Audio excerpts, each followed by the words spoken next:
अस्सलाम वालेकुम। क्लास 10 का चैप्टर नंबर 5 है ग्रेविटेशन और इसका पहला टॉपिक है यूनिवर्सल लॉ ऑफ ग्रेविटेशन या यूनिवर्सल ग्रेविटेशनल लॉ।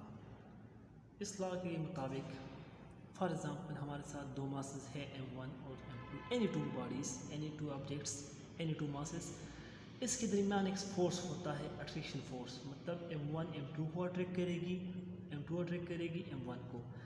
ये फोर्स कितना ज़्यादा होगा कितना कम होगा ये हम पढ़ेंगे इस्लाम में। अगर बॉडी के मासेस है m1 m2 और इसके दरमियान इसके रेडियस के इस सेंटर्स के दरमियान फासला है r, तो ये फोर्स मासेस पर भी डिपेंड करता है और ये फोर्स डिपेंड करता है r पर भी। तो इस लॉ के मुताबिक हमारे कायनात में, इस यूनिवर्स में हर दो बॉडीज़ एक दूसरे को अट्रैक्ट करती है। हम फील नहीं करते हैं क्योंकि आगे लेक्चर में आएगा हम फील क्यों नहीं करते, लेकिन अट्रैक्ट करती है और ये अट्रैक्शन डिपेंड करता है मासेस पर और बॉडीज़ के दरमियान फासला कितना है। तो everybody in this universe attract every other by a force. This force is, ये डिपेंड किस पर करती है, देखिए, directly proportional to product of masses. जितना मासेस ज़्यादा होंगे, मासेस नहीं, प्रोडक्ट ऑफ मासेस, m1 और m2 को आपने मल्टीप्लाई करना है। जिस तरह हम मल्टीप्लिकेशन में करते हैं 2 × 3, इससे आता है 6, तो 6 is a product and this is multiplication. तो जितना m1 × m2 से आंसर ज़्यादा आएगा उतना फोर्स भी ज़्यादा आएगा, तो इसका मतलब होता है प्रोडक्ट। तो फोर्स इस पर डिपेंड करता है डायरेक्टली। इसका मतलब है अगर मासेस ज़्यादा होंगे तो फोर्स भी ज़्यादा होगा, अगर मासेस कम होगी तो फोर्स भी कम होगा। And inversely proportional to square of distance. Inversely का मतलब होता है उलट। अगर आप ये फासला ज़्यादा करेंगे तो ये फोर्स कम होगा, अगर फासला कम होगा तो फोर्स ज़्यादा होगा। तो आर के साथ इसका रिलेशन है इनवर्सली, लेकिन सिर्फ आर के साथ नहीं, आर पर आपने लेना है स्क्वायर। तो inversely proportional to square of distance, किसके दरमियान, बिटवीन देयर सेंटर्स। जितना इस दो बॉडीज़ के दरमियान, इसके सेंटर्स के दरमियान फासला ज़्यादा होगा उतना ही फोर्स इतना कम होगा।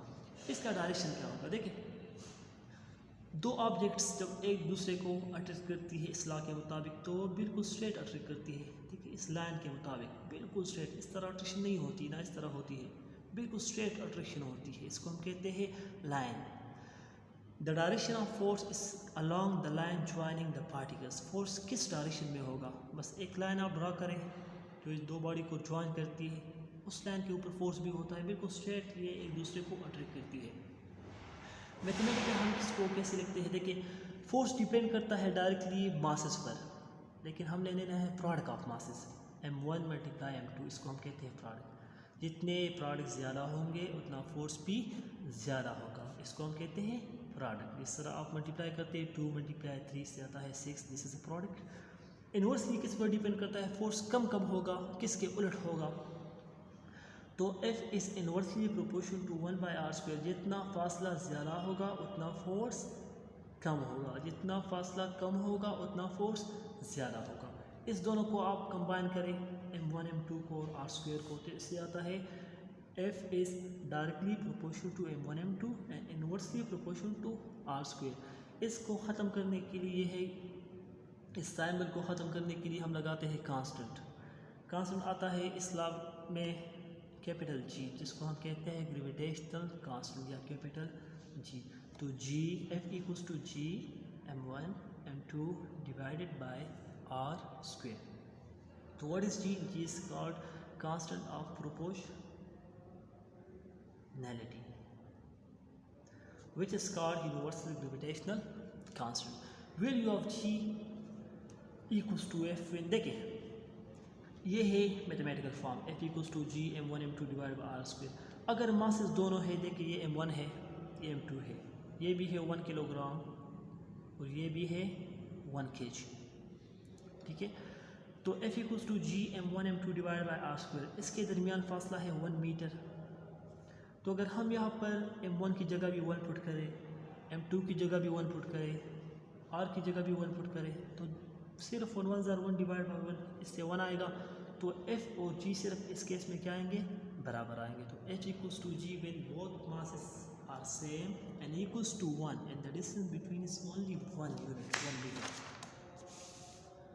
Value of G कितनी है, इसकी वैल्यू है 6.67 मल्टीप्लाई 10⁻11, ये है -11 newton metre square divide by kilogram square. ये हम मालूम करेंगे ये वैल्यू किस तरह आती है, लेकिन ये इसकी वैल्यू है, इसकी वैल्यू बहुत कम है -11। ठीक है, वैल्यू ऑफ जी किस पर डिपेंड करती है, किस पर डिपेंड नहीं करती। Value of G does not depend upon nature and size of bodies. Bodies कितनी है, बड़ी है, छोटी है, और बॉडी किससे बनी है, नेचर क्या है, जी इस पर डिपेंड नहीं करती, ये बिल्कुल कांस्टेंट वैल्यू है। It also does not depend upon the nature of medium. ये इस पर भी डिपेंड नहीं करती कि बॉडीज़ कहाँ पर प्लेस है, कहाँ पर रखी हुई है bodies. Due to very small value of G gravitational force is a weak force. ये वीक फोर्स इसलिए क्योंकि हम इसको महसूस नहीं करते, क्योंकि जी की वैल्यू क्या है, -11। तो जी की स्मॉल वैल्यू की वजह से इसकी वैल्यू बहुत कम है, इसलिए हम इस फोर्स को फील नहीं करते। प्रॉपर्टीज इसकी क्या है, देखिए फर्स्ट प्रॉपर्टी है attractive nature. The force is always attractive. कभी भी ग्रेविटेशन फोर्स रिपल्सिव नहीं होती। जितनी भी फोर्सेस है ग्रेविटेशन ऑलवेज अट्रैक्टिव फोर्स।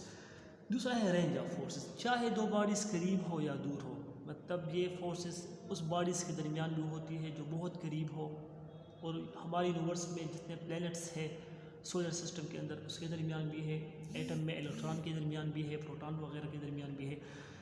तो इसकी रेंज, ये बॉडीज़ अगर शॉर्ट रेंज में हो तब भी ये होती है, अगर बहुत दूर हो मतलब इसके दरमियान बहुत ज़्यादा फासला हो फिर भी ये एग्जिस्ट होती है। तो इसको हम कहते हैं long range force. This force is present between every two bodies and hold good for long distance. अगर फासला ज़्यादा हो फिर भी ये फोर्स होता है। This force is present between two planets, planets के दरमियान भी होता है। And also present between two सब एटॉमिक पार्टिकल्स या फंडामेंटल पार्टिकल के दरमियान भी ये होती है।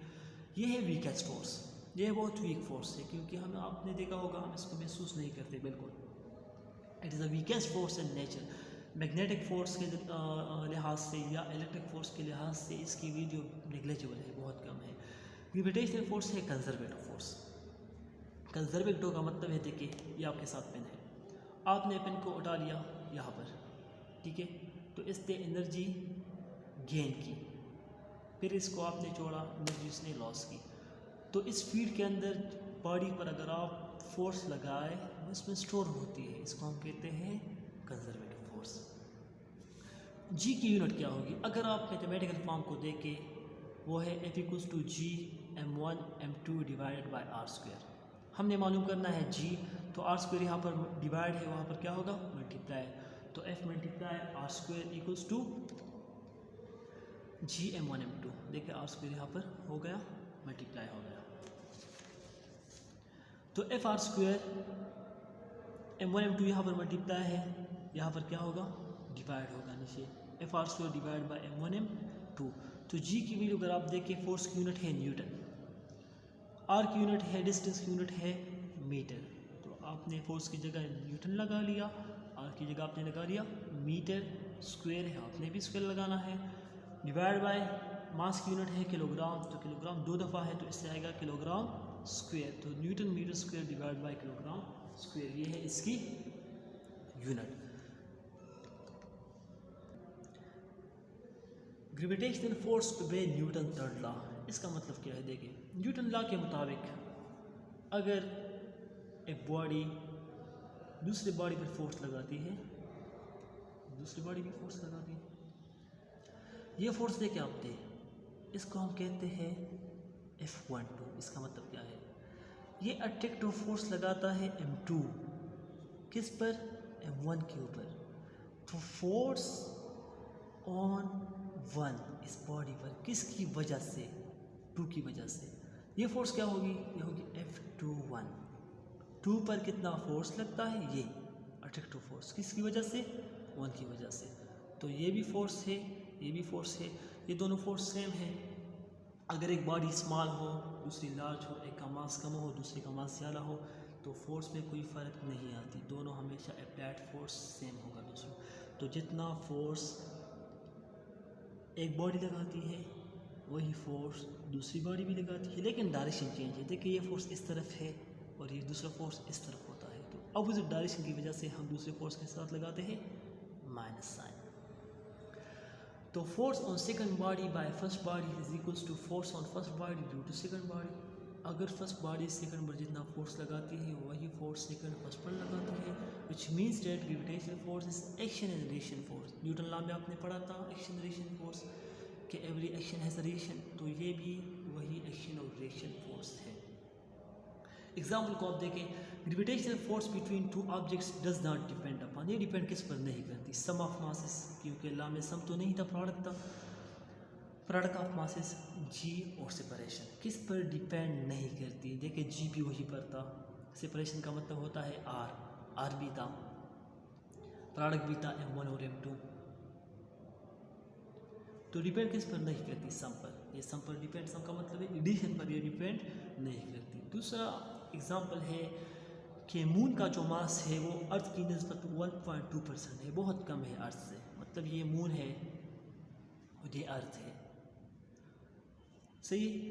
ये दोनों फोर्स कैसे लगाएंगे एक दूसरे के ऊपर, मतलब मून जो फोर्स लगाता है या अर्थ लगाता है वो स्मॉल होता है, ग्रेटर होता है या सेम होता है। याद रखें इसमें फोर्स हमेशा दोनों बॉडीज़ का सेम होता है, तो ये फोर्स आप इसको पढ़े, लेकिन ये फोर्स क्या होगा, सेम होगा। जो फोर्स ये बॉडी लगाती है इसके ऊपर वही फोर्स ये बॉडी इसके ऊपर भी अप्लाई करती है। इसके साथ आपका ये टॉपिक ख़त्म हुआ। नेक्स्ट टॉपिक में हम पढ़ेंगे मास ऑफ अर्थ।